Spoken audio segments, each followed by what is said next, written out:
The iconic Weber kettle. When I fired up my first Weber, little did I know how much I would come to enjoy it and rely on it here at the Barbecue Lab. In today's video, I'm going to walk you through 9 factors that I think you should consider when you try to decide which size and which series of Weber kettle is right for you. I'm David Gafford from the Barbecue Lab, and we have a 22-inch and a 26-inch Weber kettle behind us, and they are dramatically different. If you're anything like me, you're going to question which size and which features really matter when you're thinking about buying a kettle. So let's go through all the factors I think you ought to consider before you decide which Weber kettle is perfect for you.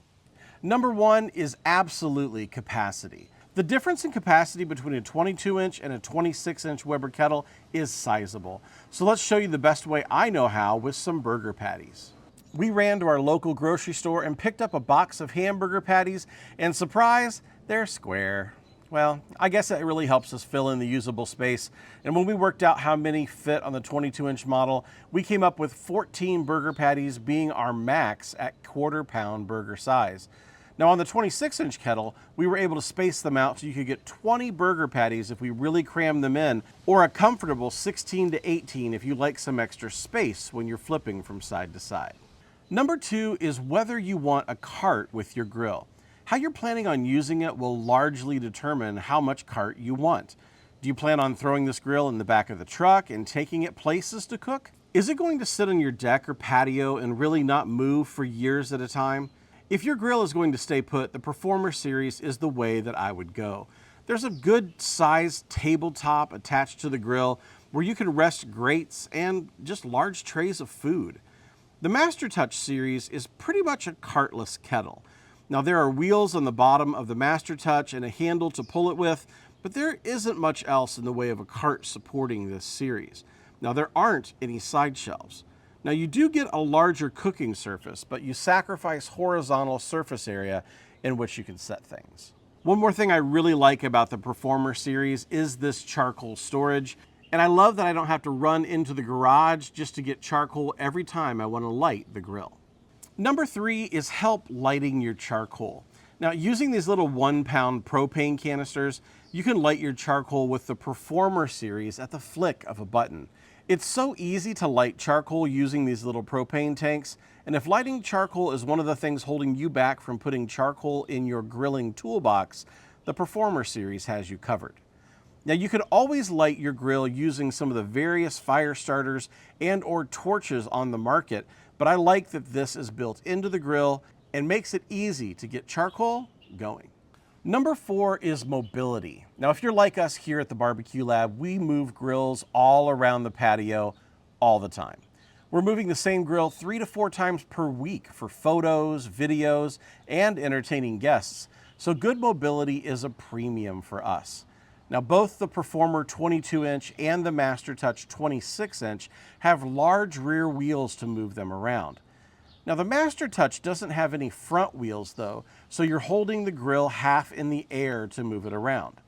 On the Performer series, there is a pair of front casters that lock and swivel to make moving the grill around on concrete a breeze.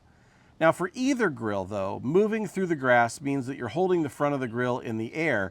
So if you're moving through the grass a lot, just be aware that this is not an off-road grill.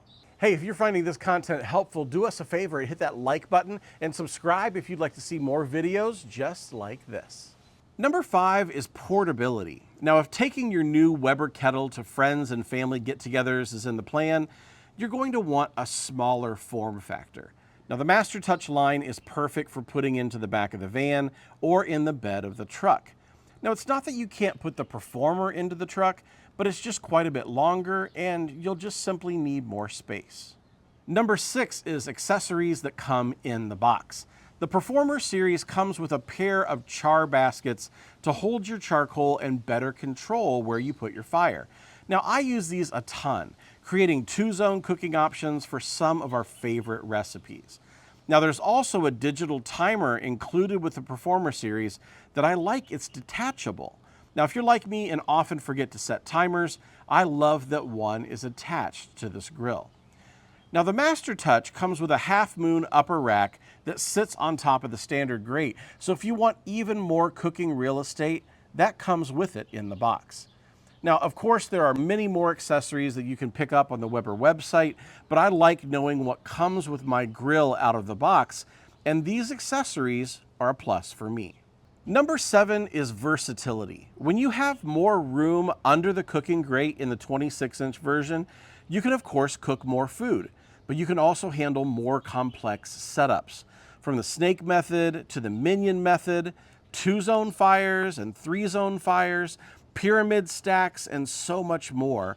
When there's more room under the grate, there's more options how you can set up your grill, and versatility is one of the keys to having all kinds of fun in barbecue. Number 8 is fuel efficiency. Now, it makes sense that to fuel a smaller grill, you'll need less fuel. Now, if you're only cooking for a family of 4, a 22-inch grill could be all that you need. It will even work when you're entertaining family and friends. Just be prepared to cook a few rounds of food if you throw a rager. Now, the 26-inch, on the other hand, is perfect if you're usually cooking for 6 or more. If you think you'll cook with charcoal most of the time when you're having friends over, the extra real estate really opens up the options and gets the cooking finished so you can spend time with your guests. Now, if you're an introvert and want to spend the entire time at the grill and not chat with your guests, go with the smaller model. It'll take longer, and fire and smoke will be your friends for the evening.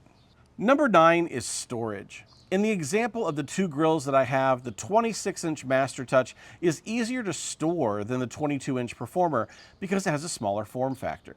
Now, if you're limited on space and need the most grill you can have while saving space, go with the Master Touch. If you have a bunch of open space and want the counter space, the Performer series is the grill that I would pick up. Now, in addition to all the differences between the two, there are also some similarities. So I'm going to go ahead and bring the camera in here and show you a few of the ones that I think are significant. Well, you'll notice here on the Performer on the 22-inch that the grates are dirty. Well, that's because we cook on this thing and we haven't fully cleaned out yet. But I wanted to show you a couple of things on these grates. These are a part of the Weber Crafted series grates. What is the Weber Crafted series? Well, that's where you can drop in a wok, or you can put a pizza oven, or you can put a griddle top, or all of those things as add-ons, and you can get that right here. So if you look at this circular section right here in the middle, this whole section comes out like this. And if you pull that section out, you can replace it with some of the various different add-ons that Weber has available on their website. In addition to the Weber Crafted series, one of the things I really like about these grates is if you position them this way over these charcoal baskets, they have a hinged grate where you can add more charcoal, or you can add wood chunks, or you can add wood chips directly to the fire, and this happens on both sides. Now, that is a similarity that both of these grills have. Let's take a look at the 26-inch. Here we are on the 26-inch. You have the same side flanges. You have the same Weber Crafted section in the middle, the same thing over here. The only difference between these two is really that this has a larger Weber Crafted area where you can take this whole section and pull it out. So you have a square Weber Crafted area in addition to the circular area in the middle. The second thing that's the same is cleaning. Now I'm going to go ahead and remove the grate here. I have not cleaned this grill since our last cook, and I want to show you how the cleaning system works. If you look here in the bottom, you can almost see that there are 3 horizontal paddles in the bottom that are going to agitate the ash and dump it down below. But let's go ahead and take a look at the mechanism below that we use to clean this. This is the Weber One Touch system, and if I take this handle and move it from side to side, I'm going to agitate that and drop all of the ash down into the removable bucket. So let me go ahead and show you from the top what that looks like.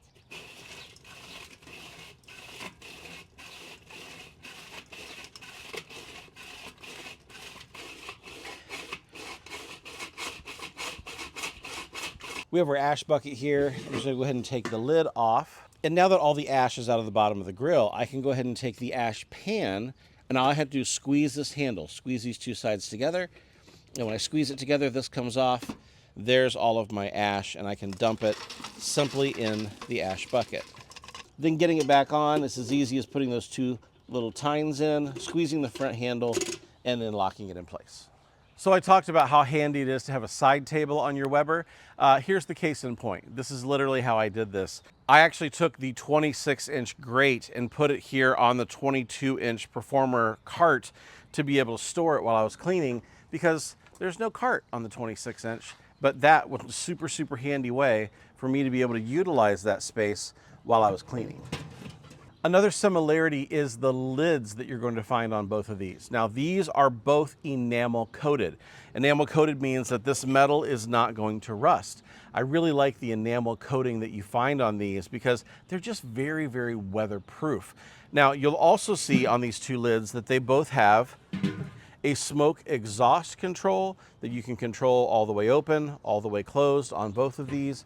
Very, very similar on each. Then in addition to that, you have these thermometers. Now, these Weber thermometers look the exact same on both. I really can't tell the difference between the two, but they are going to tell you what your temperature is running and give you ideas on what you need to do with your cook. So I like that the lids come with thermometers, they come with a vent control, and these nice handles that keep your hands protected from the heat. You see the little heat baffle here on each to be able to keep your knuckles from getting burned on top of the lids. Lids are something that you're going to find to be very, very similar on both models. And I don't want to forget the fact that there is a place to put the lids on these grills. If you've never used a Weber kettle before, you might not have seen this, but if you see this little thing right here, this allows it so you can open up the lids and simply rest them open. So there is a lid hanger on both of these models, and that's something that I use all the time when I'm grilling. I simply take the lid, put it into this position, and then I can work with the food, work with the coals, then slide it right back on. It's super simple. It's the exact same way to control heat and fire on these as well. And so if you come over here, let me show you what the intake and the exhaust looks like on both. If you look at those three paddles in this configuration that we have it right here, right now they are closed.